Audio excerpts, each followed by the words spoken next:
So welcome everyone. My name is Terrell Williams and I serve as the Associate Director for Diversity, Equity, and Inclusion here in the Office of Admissions.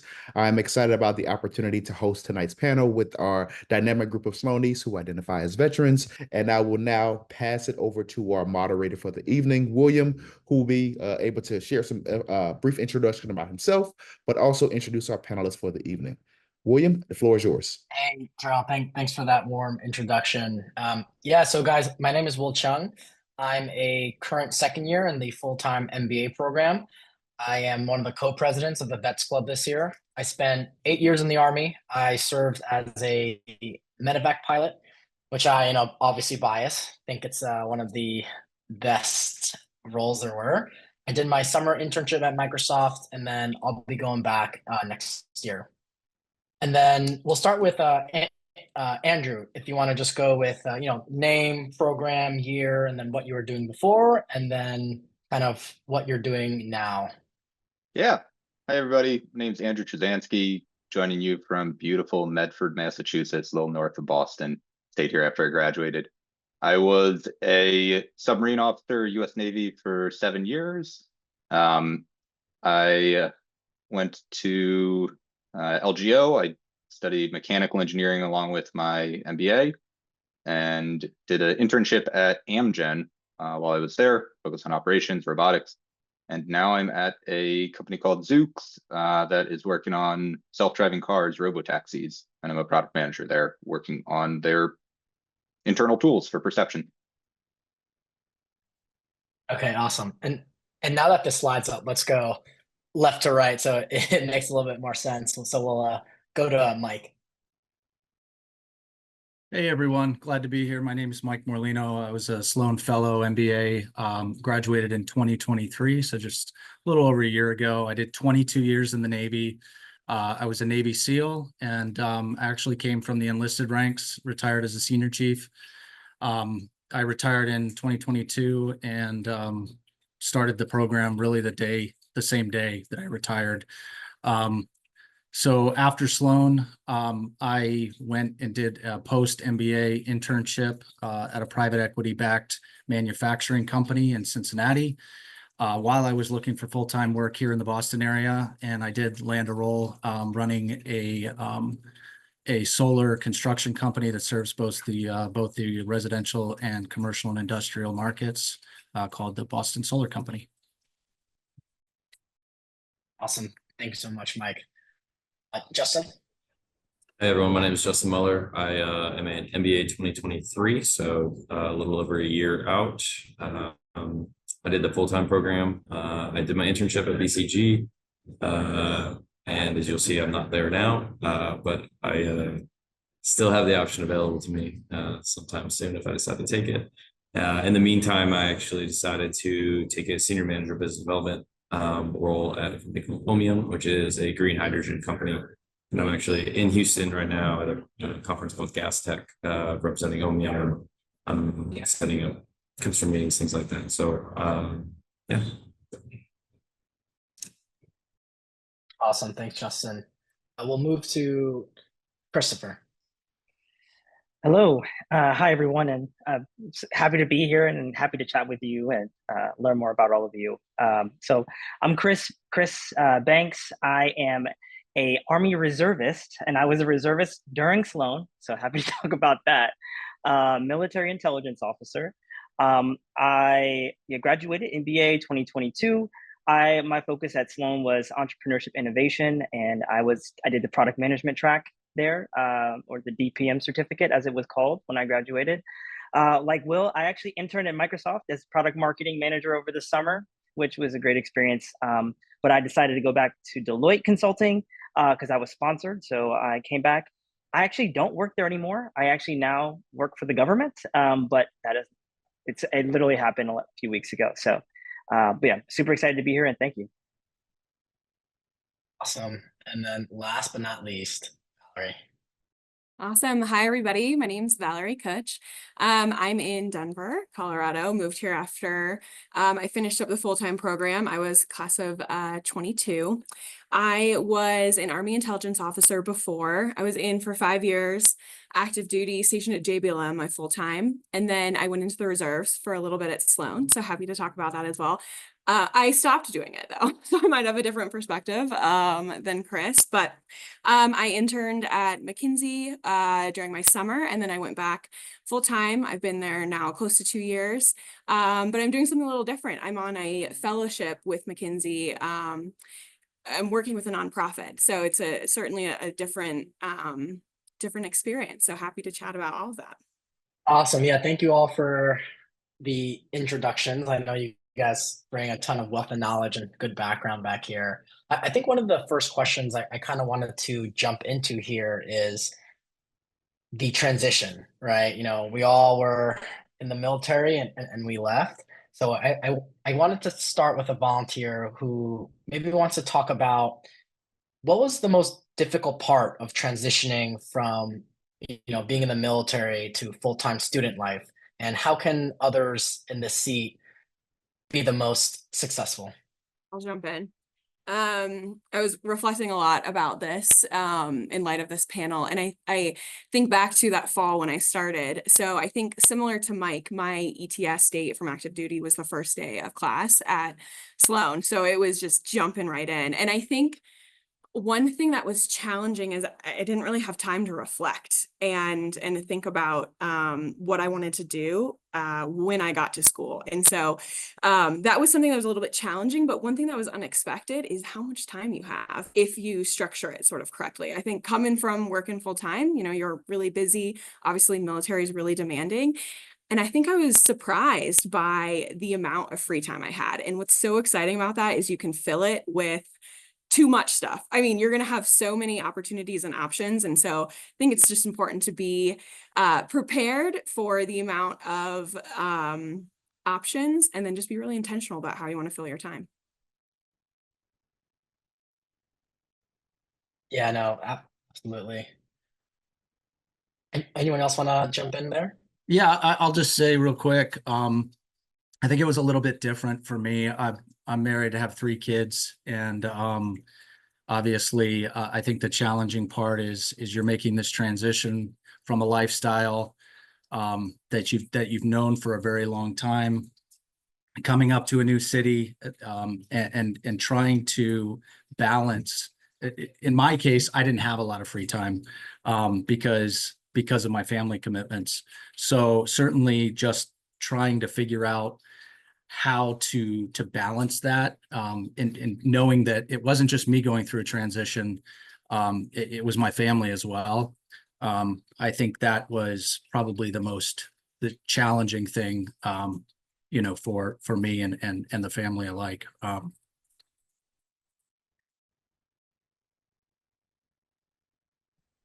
Yeah, but it can be done, and it's just a matter of just expectation management and getting into a routine. We happen to live an hour away from campus, so I was commuting every day. Not something I would necessarily recommend, but it kind of allowed us to we bought a house when we moved up here. We knew we were going to stay.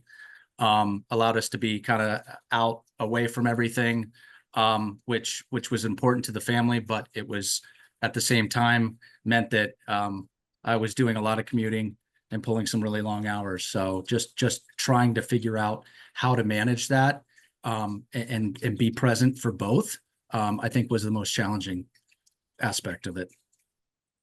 No, definitely. Yeah, the partners in this are heroes, so they definitely deserve way more credit than they get.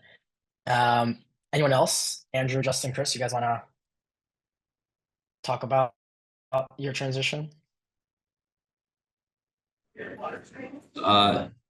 Similar to Valerie's point, I think for me, one of the things I found hardest was feeling, there's the obvious imposter syndrome of all these people who have come from various business. I mean, even Chris at least had a Deloitte before you know, but you feel very behind. Like, oh, I don't know. I haven't done this math calculation. I don't know anything about economics. I don't know this. I don't know that, or I don't know these people or these types of people. And so you feel like you need to catch up. And at least I know I did. Like, definitely signed up for way too many things and just like overstretched myself. Which had to slow down very much my second year because my wife and I had a kid over summer in between my 2 years. So that was definitely something that was challenging for me. It was just trying to overcome that feeling. And you'll find, you know, especially as you kind of get towards the end, that everyone kind of feels that way no matter where they come from. So, you know, don't feel like you're the only one because you definitely.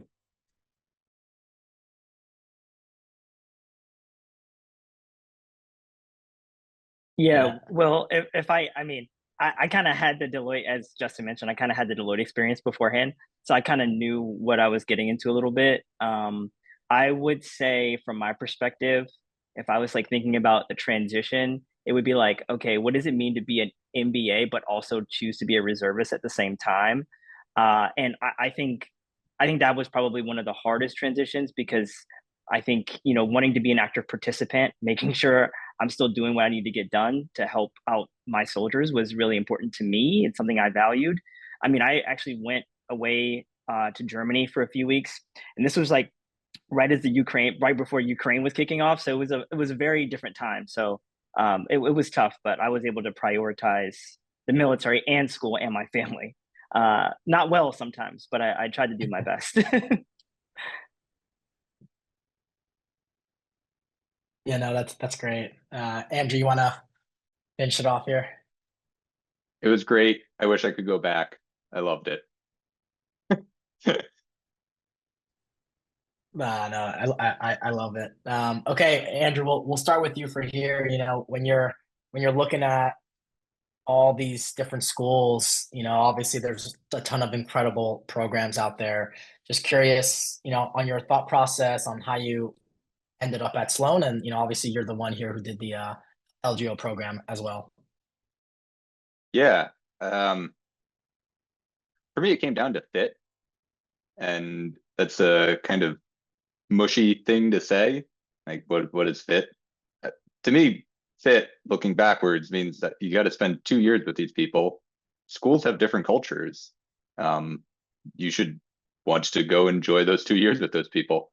So, talking to them ahead of time, I think for me, I landed on LGO because I really did want that engineering degree. I wanted to go spend some time studying engineering. I wanted to dig deep into AI and robotics.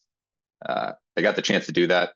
And the fit part of that too was that there were a bunch of other people who wanted to do that as well that I got to spend my time with. You'll probably hear from everybody here in one way or another that there's way more commitments than you have time for. And the cool part of the LGO group is that those are people who have decided they're going to spend a decent chunk of that time doing engineering work. I liked that.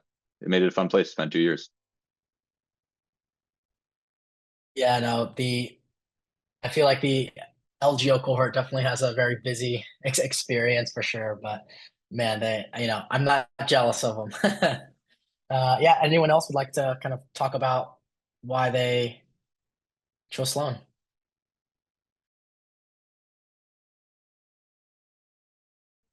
Yeah, I'll go ahead and you know, specifically for me, you know, the appeal was the Sloan Fellows program. You know, I joined the Navy when I was 19. I didn't go to college beforehand. I did my undergrad online while I was working as a SEAL, which what really wasn't a fun thing to do. And I knew that I wanted the full-time experience. And really what this offered me, and there's really nothing like it out there, was an opportunity to study at a top MBA program and to do the full-time experience without being out of the workforce for 2 years. Part of that is just the opportunity cost associated with having a family, needing to, you know, provide for them, but also, you know, I'm also in the program already in my 40s, and I'm ready to get out and start a new career. So for me, you know, it was really a no-brainer. No, yeah, that's awesome. Yeah, to Andrew's point, for me, it was definitely fit. I realized in my intro, I didn't even tell you guys what I did in the military, but I was in the Navy for 8 years. I was a Navy nuclear surface warfare officer. So um, for me, I wanted to leverage, I was a math major undergrad, did the nuclear thing, but I wasn't sure that engineering was something I actually wanted to do like forever. And so, but the MIT MBA, had kind of the balance of, I wouldn't even say a balance because it's not even necessarily like a curriculum thing, but it's more of like the people who go to MIT typically have some sort of association with being technically proficient, right? I mean, it's literally in the name. And so for me, that was like something important to kind of like focus on and be able to use going forward, even if I didn't do the LGO program. Also, I'm from Montana. I'm a huge Boston Celtics fan, so that was like a second huge point for me. Yeah, no, that's great. Yeah, I'll say for me, I think it came down to three things. The first was I was really interested in the LGO program. Totally candidly, I didn't get in. And while I was bummed by that, what's really neat about Sloan is you can still take a lot of classes from other disciplines. And so I was still able to take a lot of the engineering classes that I was really interested in, even though I wasn't in the LGO program. So that was huge for me. And that was really, that really swayed my decision. I think my second point here is just, I had a very specific interest. I did a lot of supply chain and humanitarian assistance in the Army. And that's something that Sloan actually, and MIT generally, they have an ecosystem that does a lot of research and support into that. So after hearing that, I was like, wow, this really just seems like a natural fit. And then I think third, to just cap it off and echo what everyone says, the conversations that I was having with people it felt like this was going to be a place where I could thrive. Like it sounded like it was going to be challenging, but you form really strong connections. And I think I would just suggest maybe don't overthink it and just go with what feels like where do you think you're going to fit in and where do you think you're going to be able to be the most successful and get the most support. No, yeah, Valerie, that's such a good point too. And I think that's the one thing that I didn't know coming into MIT is that you could actually take courses at other, programs. And I'm currently in a course to AI machine learning for engineering design, getting my ass kicked next to PhDs and graduate students. But it's been really amazing to be in the classroom as these amazing people and learn. So definitely, if anyone needs to challenge themselves, it's definitely one way to do it. And then, Chris, you want to wrap us up here? Yeah, I'll do my best to close out, and I'll lay out my three reasons. I think for me, one was the technical aspects. I kind of came in knowing that I wanted to make the switch to product management. So it kind of made me think about, okay, what schools to me, based on my background, being a liberal arts major beforehand and having some, military experiences, would best position me to get a role in product or in tech. And Sloan was like at the top of the list. Um, I think I also have to square this with saying like, if you're applying to Sloan, you're probably applying to more than one school. And if you get into Sloan, you're probably going to get into more than one of the schools. So it comes down to a choice, right? Um, and the choice for me was made immediately after I did admitted students weekend, where I stayed with the president of the Vets Club, who actually was my friend from ROTC, who I met when I was deployed in Iraq, and he's like, apply, and it felt like the right place to be. And so that was one of the big reasons for me. And yeah, I mean, I can't speak highly enough about the quality and the brilliance that people bring to MIT, and it was astounding. So that again, it sealed the deal for me. No, yeah, Chris is definitely echoing all that you said, and I'm definitely gonna miss this place next year. And then Chris, I'll come back to you on and you kind of alluded to the community at Sloan, but if you had to describe that in a sentence, and then during your time there, how did you get plugged in, into that community, whether that was through clubs or different orgs? Yeah. I think the classic saying about Sloanies helping Sloanies. So it is very common, and I don't know, I almost expected when I went into my Microsoft interview for my summer internship, I found out we all know where we're interviewing, and I just gave the questions to the next person that just so they know, hey, this is what they've been asking, so just kind of lean in on some of these things from your experiences, and that's normal to me, and that was completely fine. So it's not a competitive environment at all, and that's what I really enjoyed. It was mostly about helping each other. But things that I got involved in, one of the things that I wanted to prioritize was building Black relationships at Sloan. So I decided to become the treasurer for the Black Business Students Association. And that was important to me to give back to the Black community, not just at Sloan, but for the Institute, because we all work together to create the Black community, which was growing, which was fantastic to be a part of. That's awesome. Justin, you want to jump in here as one of the presidents of the Vets Club? Yeah, I was actually going to be part of my answer. So what are the wait, was there a first part of the question as well that I missed? Or is it just involvement? No, yeah, it was mainly just like, in a sentence, if you could kind of describe the community at Sloan. Oh yeah, Chris nailed it, so I don't need to expand on that. Yeah. Yeah, and then in terms of things I got involved in, my first year I did the Sloan Sports Analytics Conference, like actually worked on it. Second year I volunteered, would recommend the latter.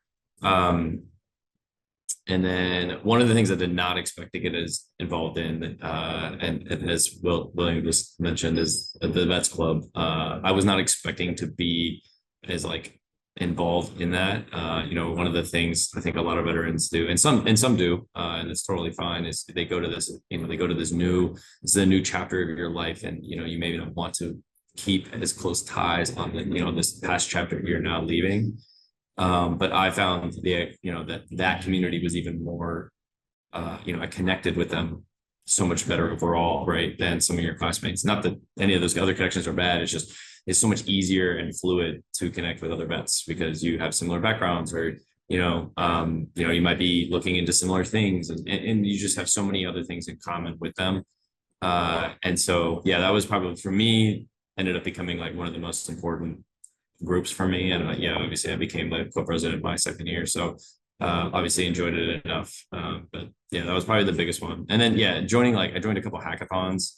That's where you really start to see like the true genius of a lot of your classmates. I think you just realize like, oh yeah, the guy can actually use Excel, not a mouse. Like, it's pretty crazy. Stuff like that, that I thought was really, really kind of rewarding. Yeah, no, for sure. And then Justin, you want to, you mentioned the sports analytics conference. Is that a big conference, or, does that generate a lot of attention? Yeah. Sports analytics conference is huge for those who don't know. I think there's like 70 students a year, 75 students a year that work on it. And we do it in conjunction with Daryl Morey and Jess. I don't remember her last name, but I did like the marketing. I was on the marketing group. It's a really, really big event, and you don't realize it until you like go, and just all, Sue Bird, JJ Redick, all these like random people are just like walking around, like normal people. And it's very cool event. Recommend attending even if you don't work on it or trying to attend. Yeah, Justin, thanks for sharing. And then Mike, you want to kind of, I'd love to hear kind of your experience, being a Sloan fellow, and just kind of how. Yeah, absolutely. The community is really diverse at Sloan. For example, the SF MBA program itself is 75% international. So having been in the military for as long as I have been, and having, I've had the opportunity to work with teams and folks from all over the world, I really appreciated that. But at the same time, it's really a small community. And I think it was mentioned before, or it was mentioned about the imposter syndrome. I think, it's obviously in full force. It's MIT. No one thinks they're smart enough to be there, including myself. But I think that's what really connects us all in some ways. It kind of level sets us. And when we all realize that, people open up and become more vulnerable, and that's where the real relationships are built. And so, yeah, if, the community itself's just very tight, very, very diverse and appreciative of people with different perspectives and backgrounds. Even within myself, myself being,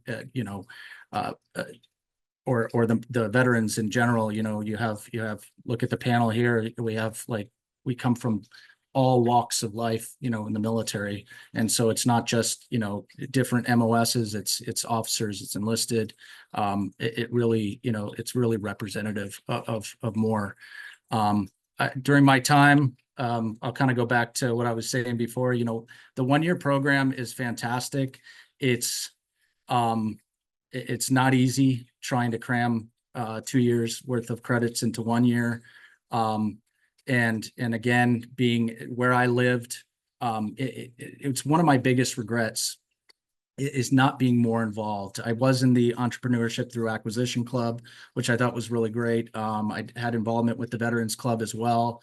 But I would say that, one of my biggest regrets was not getting more involved in things on campus. I was almost taking my coursework too seriously. And, I was focused on trying to get to school, before anybody else, because out of necessity, had to beat traffic. And, I had my routine, and before I knew it, the year was over.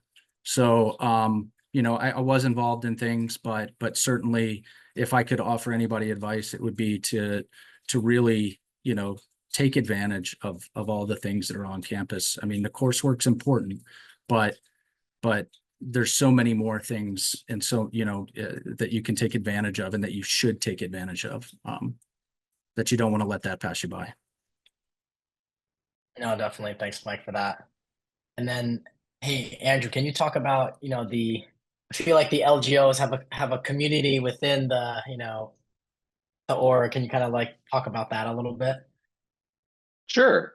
Yeah. So to squeeze the engineering degree credit requirements in with the MBA credit requirements over 2 years, we start our class early. So we come in there in May, and then we have all of the first summer doing what we call the LGO core, a bunch of operations, engineering focused classes. The fall, we join the rest of the Sloan community after getting our butts kicked all summer. Nice, good military kind of team. And then we have a couple of trips out to different manufacturing operation sites during the program, as well as an internship and a thesis that we all kind of will not collaborate on our theses, but be doing at the same time. So that builds that community inside the community, because you get to know these people first, and then you get to go branch out and meet people who are working on a lot of other things and from a lot of different backgrounds. And it's the best of both worlds. I loved it. You also get a chance to go and meet the engineering community and go take classes with folks in the graduate schools of engineering, which is a chance to learn a lot, a chance to dip your feet in a bunch of different things, and a chance every now and then to watch like a 17-year-old ace a test that you struggled to get a 60 on, which, kudos to them, because they're probably gonna, cure cancer, and I want them to be challenged. No, yeah, definitely. That's awesome. And then Valerie.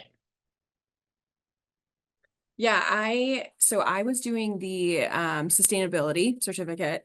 So I was pretty involved with some of the sustainable clubs. One comes to mind, we do a pretty big sustainability summit every year. So I was pretty involved with that. I also mentioned earlier that one of the reasons I was interested in Sloan was because of sort of humanitarian logistics and supply chain, and there is a club at Sloan, the Sloan Entrepreneurs for International Development. So that was really fascinating. I got to work. Unfortunately, it was during COVID. Otherwise, I think we would have been able to travel, but that gave me a ton of exposure to entrepreneurs overseas and in a completely different context from which I was familiar. But honestly, one of the experiences I look back most fondly on is I'm a big skier, and we have a really big ski club. We go on a lot of trips, and I think that's one of my favorite memories. That, and as sort of Will and Justin, I was also pretty involved with the vets community. I think it's really important to have a lot of more female representation in female veteran representation. So I spent a lot of time sort of like mentoring and reviewing and assisting with admissions for the Vets Club. But yes, overall, the issue is you're going to have too many things to get involved in. So like I said, good luck figuring out what to do. No, yeah, I feel like if you can figure out how to say no quicker, that's kind of the magic there. Valerie, I have a question here for you, and obviously for the rest of the group as well. I think a lot of people who apply to MBA programs, like Mike mentioned, we have imposter syndrome. But I think sometimes as veterans, we're like, oh man, like we didn't come from a business background, like we're not a consultant or like a banker, and sometimes maybe we feel even more inadequate compared to our classmates. So would love to hear your experiences on how, the veteran and military background, how they help shape discussions and decisions, whether that's in group projects or case studies, etc. Yeah, no, it's a great question. I think the value that a lot of veterans bring is leadership experience. And I think it's one thing to keep in mind as applicants, you're thinking about crafting your narrative. That's something that is really distinctive about military applicants is the exposure and the experience that you have managing teams. And that's something that your classmates will really value as well, because a lot of them have come from very diverse backgrounds, but not many of them have led organizations at sort of the level and the positions that you all will have. So while it does feel like often, how are you here and what are you doing and what can you contribute? You do have a lot of experience that is really valuable and people want to hear about it. So I think it's worth remembering that while your experience is different, it is just as valuable and people will want to hear about it. I think the other thing to remember as well, and this is something that I still have to remind myself, but just because you may not feel like you are qualified or that you should be there, don't self-select out. Like, have someone tell you no, don't tell yourself no, because I think this often happens with military applicants is maybe you just feel like you don't have the relevant background or you're not really sure how to craft your narrative. But I implore you, have someone tell you no, don't self-select out, because we have really special and important experiences that need to be shared, and Sloan really values that. And I think that it's important to make sure that you're giving yourself a shot at anywhere you want to go. Yeah, no, that was a awesome response. Yeah, if anyone would like to take it back off that and have any opinions. I'll echo what Valerie said. I took a semester class on power negotiation, which I loved, and one of the lessons from it was the answer is always no unless you ask. So ask, apply. But I'll also echo the piece about leadership. It's give and take, right? Like you can give your classmates a lot of examples of tangible leadership, of like ethically challenging situations you have navigated through. And your classmates are going to be future leaders of corporate America. There's going to be CEOs from your class, right? They're going to have huge amounts of power in the real world. You have a chance to shape their ethical decision making for the better. That's really cool. That's the give. I think the take is, I didn't know what revenue was.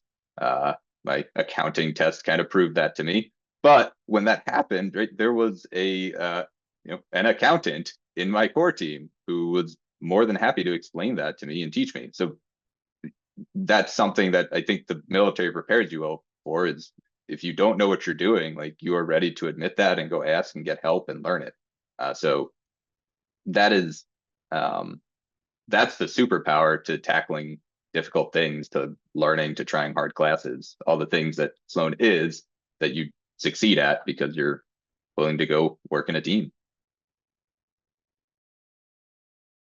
Yeah, no, it's just a different experience that we bring to Sloan. Yeah, and then Justin.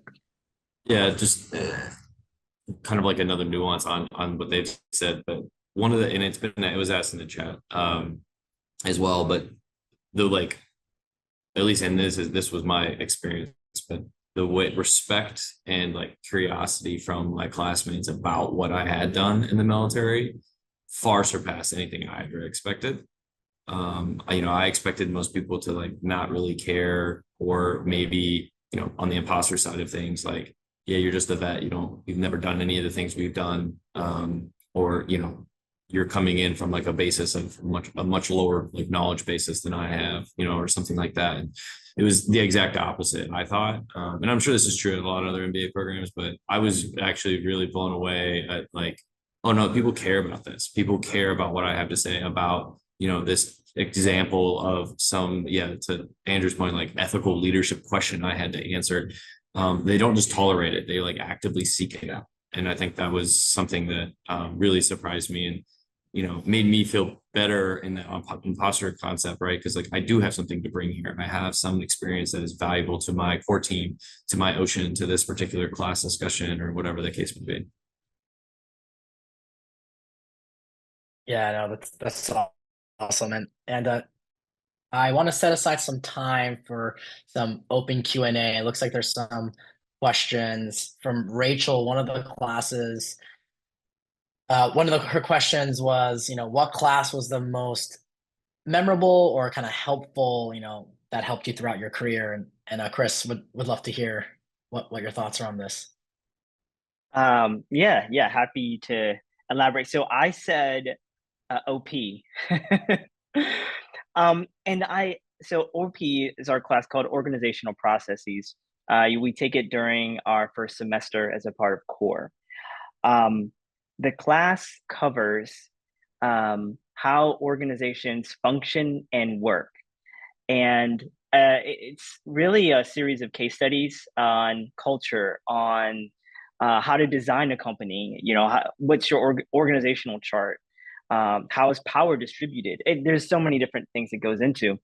What I think was important about that, and I think how I related with veterans, is that like there was a particular case we did, Mount Everest. I don't know if you guys remember that, the high stakes Mount Everest case, where the vets kind of just took over, because it's a case about having to make tough decisions to save people's lives, and we were explaining how through the military experience how we kind of did the same thing, and how decisions should be made within a company and how they were made on Mount Everest. So I thought that was great.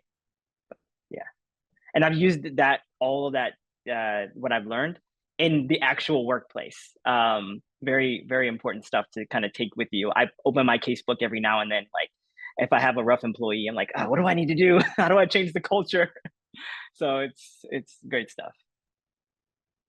Yeah, Mike, any classes from your year here that's memorable? Yeah, I'd have to say healthcare lab. So there was a semester that I went heavy on the healthcare classes because that interested me, and I wanted to learn more. And as part of a team, our project involved working with an outpatient clinic at a major hospital in downtown Boston, and we really got to use some of our the experience and coursework that we had learned modeling during operations management, and we got to apply it to a real world situation. That was pretty cool to actually see that in action. But part of it was also because it was a situation where, and this is to kind of go back on what we were talking about before with leadership, and you don't really value the leadership experience that you bring when you realize that you have a lot more experience than other people. And I ended up ultimately stepping into, not because I wanted to, but because we needed it, into a project management role. And it was important for me because it gave me the confidence, to know that I could take the skills that I had learned in the military and apply them to essentially a private sector situation and be successful. So it was important from both the perspective of being able to use what I had learned and to solve actual real world problems, but also it was a big confidence booster for me as well. Yeah, no, and that's the big thing about MIT, the action learning labs where you can actually do and learn, which is amazing. For Justin and Valerie, a question for you, and I'm reading this and I'm chuckling. When you initially applied to Sloan, and you had a plan on what you thought you wanted to do coming into, MBA, like did that change post MBA? And just, if you want to give some broader, at least anecdotal evidence as well from you saw amongst your cohort as well. Yeah, I can start. So I work in consulting, which is a very, common sort of post MBA role.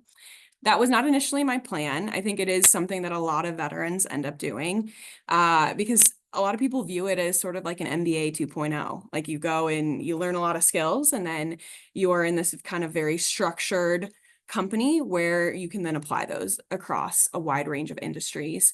So that did not sort of align with my initial plan. I thought I'd be doing a little bit more in sort of humanitarian international work. What I would say is, and what I would just highly, highly recommend is to spend the time learning and talking to people about all of the different career options. Like this is something that I did not do enough. And I think that it is, this is part of, this is truly the reason you're going is even if you have a very clear picture of what you're doing, you're given this sort of like halo as a student where you can reach out to anyone, you can talk to anyone, you can LinkedIn, DM. It's really, I would encourage you all to take the time to really reflect and be intentional about what you want your life to look like post business school, because it can look like a lot of things and it's all positive, but it's like, you need to be in control of what you want it to look like and how you want it to turn out. And so I think that it could be intimidating to some, but I think if you can reframe it as it's a really exciting 2 years to figure out what the heck you want to do with the rest of your life. And you are in no better position to have all of the resources to help you figure that out. Yeah, I mentioned it in the like my typed answer, but one of the cool things about Sloan is they actually don't ask you that question like other schools do. And I think that's a really unique aspect because you're going to find, to the anecdotal thing Will mentioned, like most of your classmates don't have any idea what they want to do either. Everyone just seemingly makes up some sort of path that they should be on and then tells all the schools that that's what they want to do. For me, that was like I wrote everything as if I wanted to be a banker because for like a brief moment in time I did. And I just kind of had to pick one, learn as much as I could about it to explain it in interviews and things like that. And then I got to school and I immediately shifted to consulting. And then could not echo Valerie's point more, like take the time to like actually evaluate things, even if, the vets to consulting or vets to even banking pipeline is like really well kind of broad, like do evaluate other things. Like I'm not doing consulting now. And I will tell you, like, from getting the, hey, you're graduating in June 2023, but we're not going to start you until January 2024. So having like 8 months of like, oh, what am I going to do? And I was like, I honestly don't even know what, like, I want to do it all. I just wanted to go do consulting, which was the intent. The intent was to like figure it out there, but I could have used the 2 years of my MBA to spend more time doing exactly that.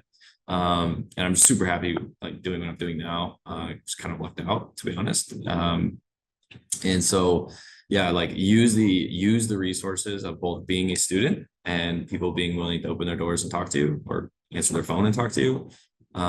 As well as like, if for those of you who do end up at MIT, like getting to use the MIT ecosystem to also do the exploration on that side. And yeah, that's like, yeah, I could not recommend that more because I did not do a good job of that. And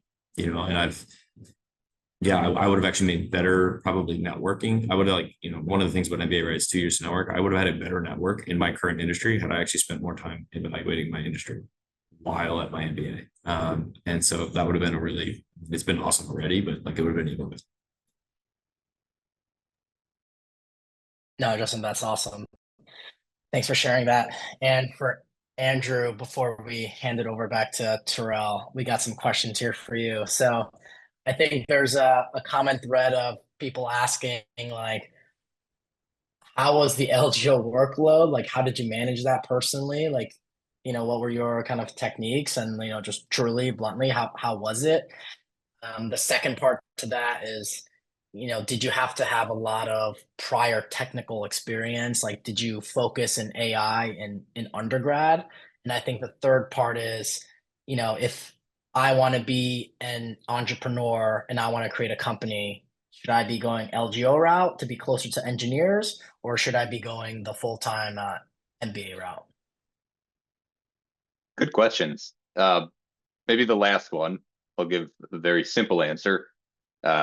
If you are doing LGO, you are spending a lot of time on engineering classes, which is time you can't be spending on a startup. So just from time management, you might not want to do it. The second one about technical experience, undergrad, I did mechanical engineering. That was mostly heat transfer, statics, dynamics. I coded a bit. I liked it, but it was not a CS undergrad. I did mechanical engineering at LGO.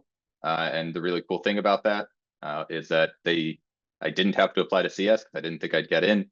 And I was still able to take a bunch of AI classes because they're pretty loose on the credit requirements for mechanical engineering.